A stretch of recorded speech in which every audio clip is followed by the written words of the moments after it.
Assalamualaikum semuanya. Sebelumnya saya ucapkan terima kasih karena masih terus mengikuti cerita bergambar di channel ini.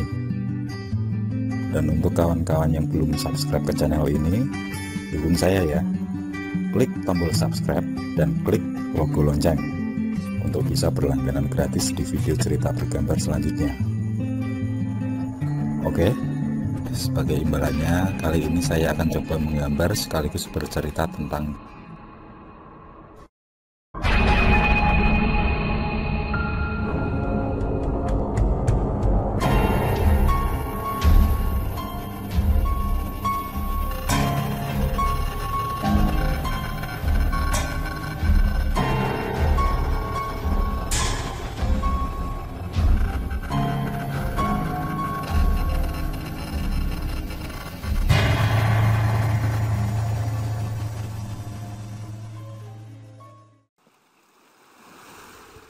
senja bergulir cepat, secepat hembusan angin pantai yang menerpa. Di salah satu sudut bebatuan besar, terdapat siluet dua orang sedang duduk berhadapan, menciptakan satu bentuk keindahan yang alami. Keindahan itu rupanya juga dirasakan oleh sepasang muda-mudi itu. Canda tawa menghiasi kemesraan mereka. Sesekali air laut yang mulai pasang ikut menyumbu sepasang kekasih itu. Kekasih? Entahlah. Air laut yang tiada henti berdebur menjadi saksi di senja itu. Sepasang kekasih itu dalam satu tujuan pasti.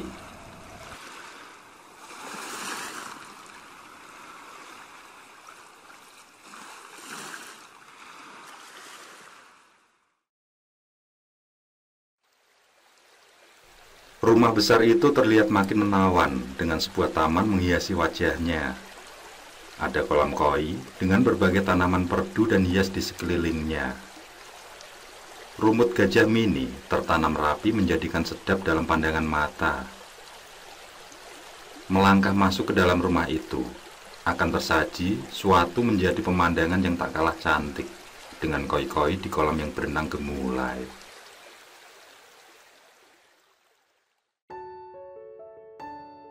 Adalah sederetan gadis-gadis muda berparas jelita, berusia sekitar 20-25 tahun, dengan tubuh hanya berbalut kaos yang ketat, dengan celana pendek atau rok mini, memperlihatkan sebentuk tubuh yang indah menggoda.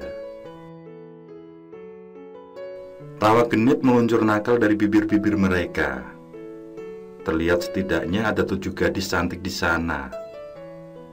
Terlihat pula beberapa lelaki dengan dandanan ala bos-bos berduit. Dari orang-orang yang berada di sana, ada seorang wanita yang tidak kalah cantik, yang mereka panggil dengan sebutan Jeng Mami. Mungkin sang induk dari gadis-gadis cantik itu.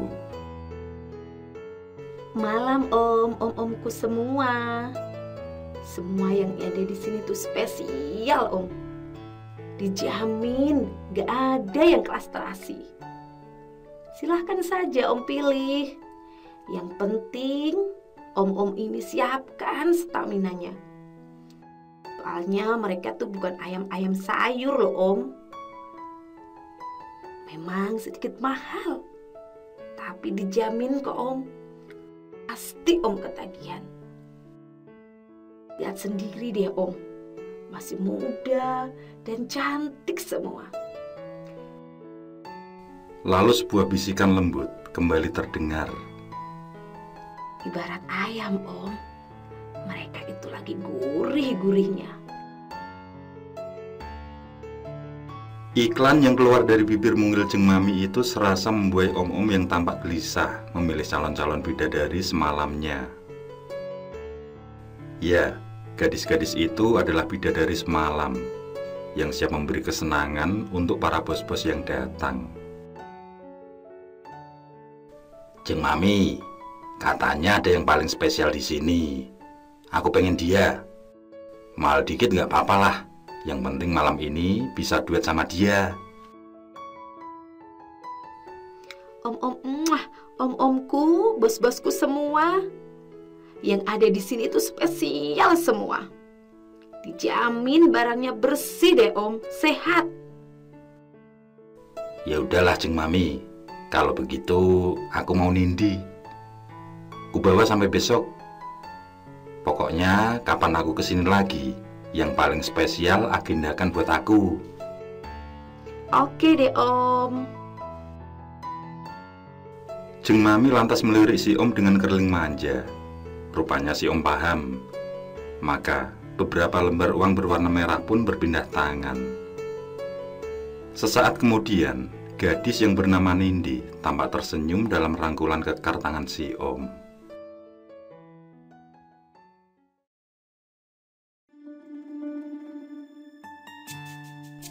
Di sebuah kamar nampak beberapa gadis berkumpul.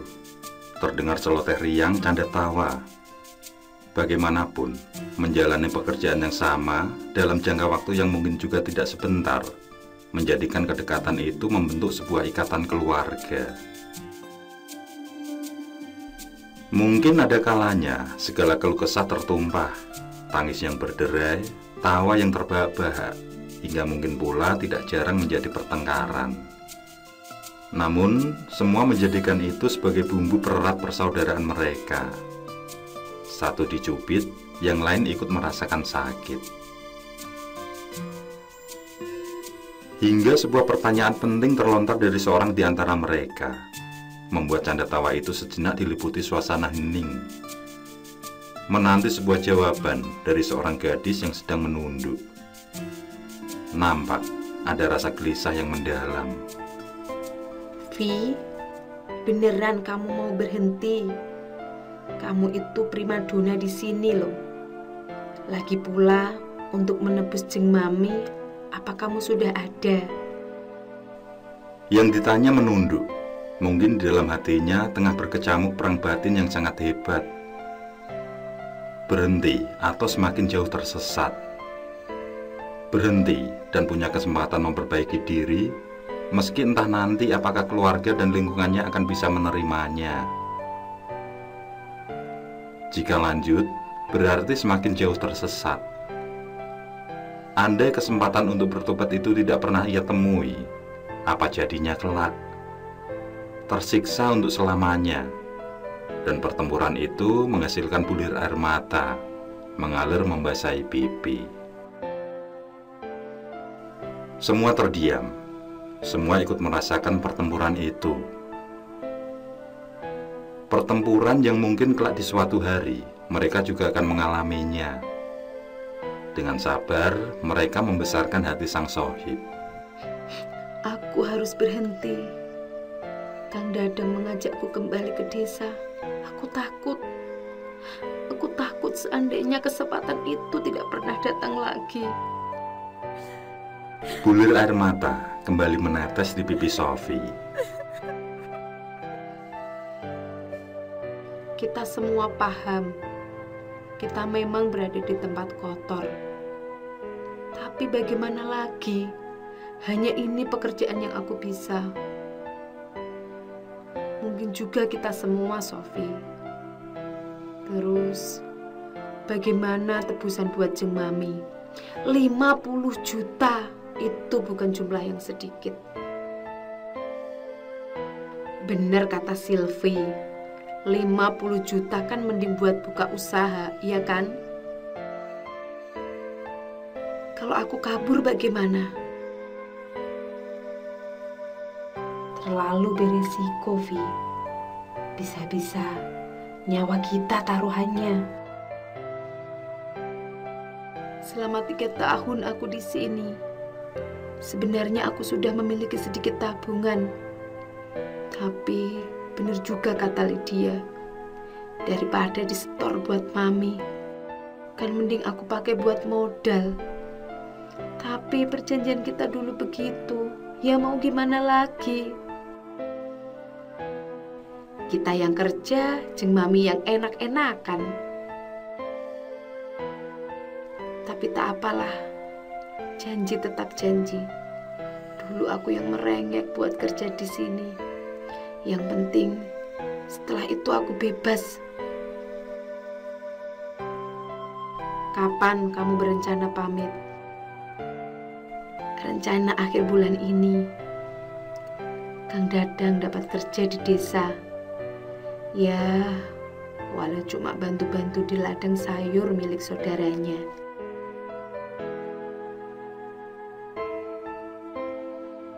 Suasana haru seketika menyeruak. Sofi, Silvi, Lydia, Nindi, dan Dina saling berangkulan, seakan bersama-sama merindukan satu tempat yang bersih, tempat yang tidak membuat dosa mereka semakin menumpuk dan menumpuk. Satu asa bersama, satu saat mereka harus mentas.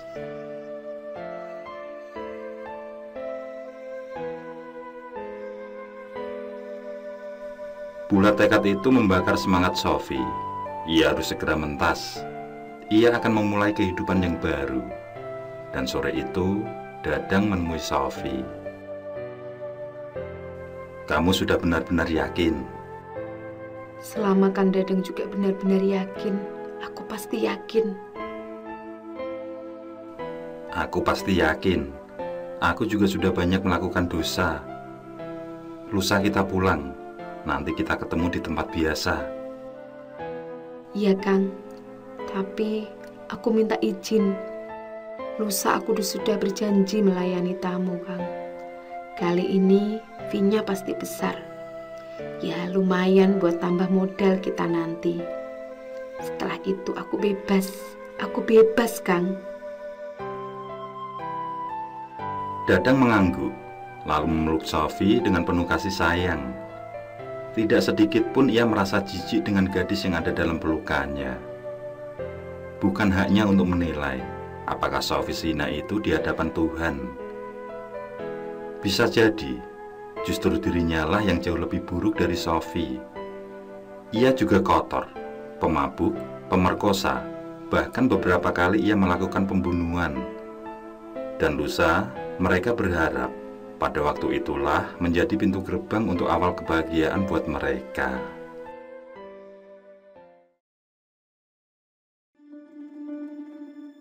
Sofi, jangan lupa ada bos besar jemput kamu nanti malam. Jeng Mami mengingatkan Sofi dengan asap mengepul di bibirnya. Sebatang rokok putih terselip indah di jari sang Mami. Iya, Jeng Mami, aku siap. Dan detik berlalu dengan rasa yang sangat lambat Sofi rasakan. Maka, sebelum bos besar itu menjemputnya, ia sempatkan berpamitan pada para sahabatnya di rumah itu. Malam ini malam terakhirku. Andai besok aku tidak sempat kemari lagi, aku sudah pamit pada kalian semua. Aku tidak akan pernah melupakan kalian. Kalianlah keluargaku di sini. Keluarga tetaplah keluarga.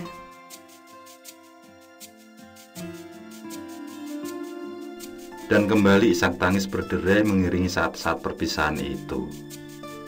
Beberapa saat setelah itu, seorang pria berbadan kekar masuk. Di belakang pria itu tampak dua orang yang juga sama-sama berbadan kekar.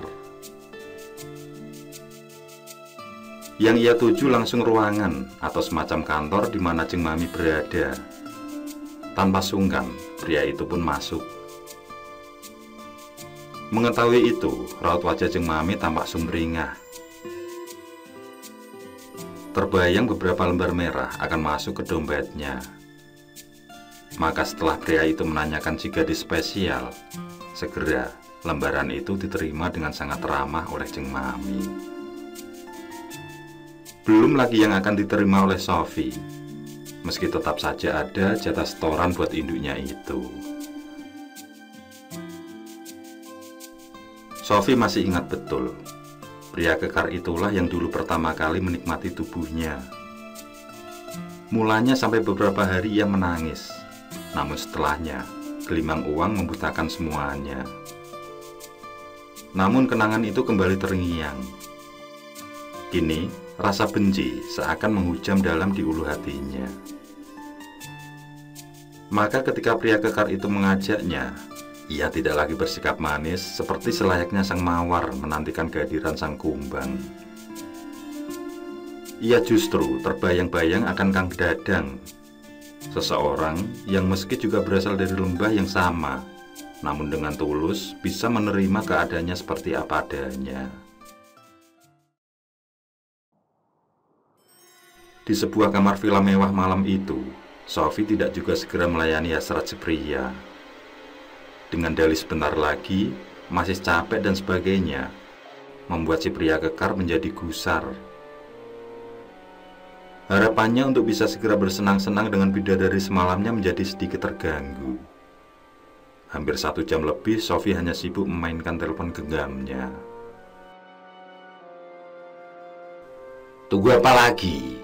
Dasar perempuan sundel. Hanya mau uangnya saja kamu. Dasar dendam itu memang sudah memuncak. Uang yang sudah Sophie terima lantas dikeluarkan dari tasnya. Lalu dengan sekuat tenaga, uang itu dilempar tepat mengenai si muka pria. Nih, makan uangmu. Aku tidak butuh. Si pria marah. Lalu sebuah tamparan keras telak mendarat di pipi Sophie. Mendapat sebuah tamparan keras, Sophie pun mengadu dan limbung. Pada saat Sophie limbung itulah, si pria berusaha menindih tubuh Sophie. Namun Sophie berontak. Tak sudi aku melayanimu, bangsat. Dan lutut Sophie dengan telak mendarat di tengah selangkangan si pria. Si pria terhenyak, namun masih sempat menendang punggung Sophie hingga Sophie tidak melarikan diri. Mendapat tendangan itu, Sophie pun terjatuh. Si pria meski masih dengan rasa terhenyak yang cukup lumayan, segera bangkit dan dengan ringan tangannya kembali mendaratkan kepalan tangannya ke wajah Sophie. Kalian nikmati perempuan sundel itu, lalu selesaikan dan buang. Perintah si pria sesaat setelah kedua anak buahnya datang. Si pria kekar yang gagal menikmati chicken dinnernya segera pergi meninggalkan villa. Yang terjadi sekarang, tinggal Sophie sendiri menghadapi 2 manusia buas di depannya. Lebih baik aku mati daripada melayani kalian. Dan dengan cara bagaimanapun, kedua keparat yang berusaha memperkosa Sophie, namun Sophie berusaha mati-matian membela diri. Meski berkali-kali mukanya terkena pukul, ia bergeming. Kedua keparat itu rupanya tidak mau bersabar lebih lama lagi. Satu di antaranya mengeluarkan sebilah pisau. Lalu sebelum Sophie sempat berteriak, sebuah tusukan tepat mengenai perut. Sophie mendelik. Meski dalam keadaan terluka parah, kedua keparat itu dengan keji masih berusaha menindih tubuh Sophie yang berlumuran darah. Dalam pada antara hidup dan mati itu, Sophie tetap berusaha melindungi harga dirinya. Mungkin inilah saat yang tepat. Setelah sekian waktu, ia obral harga dirinya. Kini akan ia pertahankan harga diri itu sampai pada tetes darahnya yang terakhir. Tendangan dari kaki Sophie masih cukup kuat untuk membuat salah satu dari mereka terjengkang. Maka tidak peduli lagi dengan tubuh molek itu, mereka pun bergegas segera melenyapkan Sophie. Pisau tajam itu mengiris leher Sophie yang jenjang. Seperti ayam yang disembelih, Sophie menggelebar sampai saat terlepasnya kepala. Penderitaan Sophie belum usai. Tubuh indah itu pun dipotong menjadi beberapa bagian. Setelah semua kekejian itu selesai, barulah kedua keparat itu pergi untuk membuang tubuh Sophie.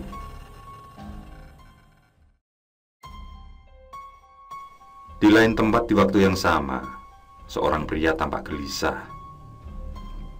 Ia tidak mengetahui kalau pada saat itu Sophie telah terlebih dulu meninggalkannya untuk selamanya.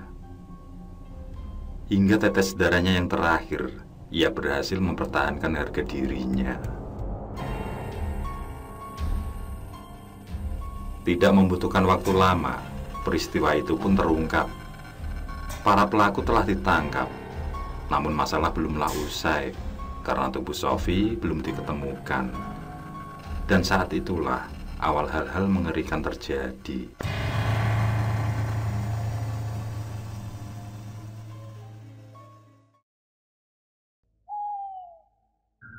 adalah Nindi yang pertama kali mengalami hal mistis semenjak peristiwa pembunuhan itu. Tangisan meratap terdengar lirih di telinga.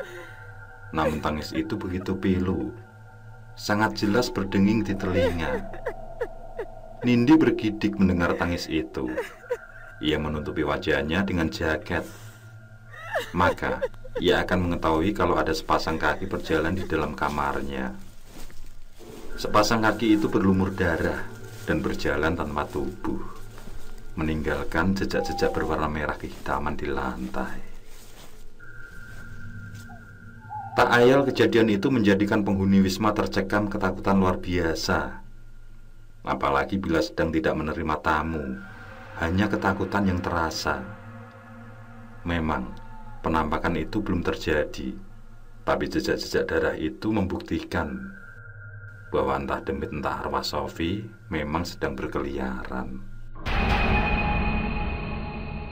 Mengetahui salah satu anak ayam Jeng Mami tewas mengenaskan, pelanggan di Wisma itu pun mulai menjauh. Mereka tidak mau mendapat masalah atau apapun karena kejadian itu. Maka Wisma Melati Biru milik Jeng Mami pun mulai sepi pelanggan. Hanya pelanggan-pelanggan setia saja yang masih sudi singgah untuk bermain dengan anak-anak ayam Jeng Mami.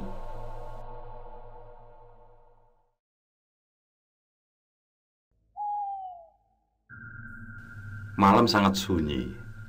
Sebatang rokok habis terbakar. Namun tamu yang dinanti belum juga datang.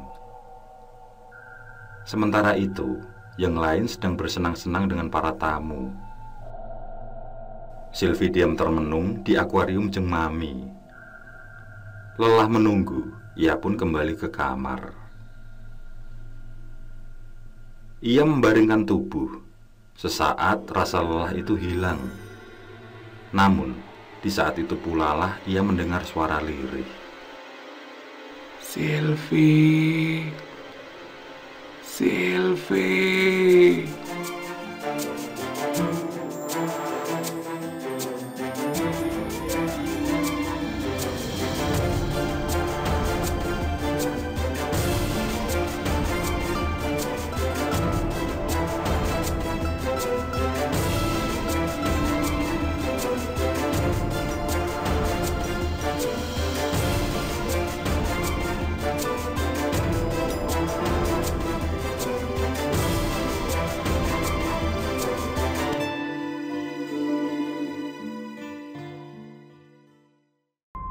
Oke, saya kira cukup cerita kali ini. Untuk cerita-cerita lainnya, silahkan buka di bagian video dalam channel ini, di playlist cerita bergambar. Sekali lagi terima kasih ya. Jangan lupa like, komen, share juga boleh. Dan untuk yang belum subscribe, langsung klik tombol subscribe. Semangat berkarya. Akhirul kalam. Wassalamualaikum warahmatullahi wabarakatuh.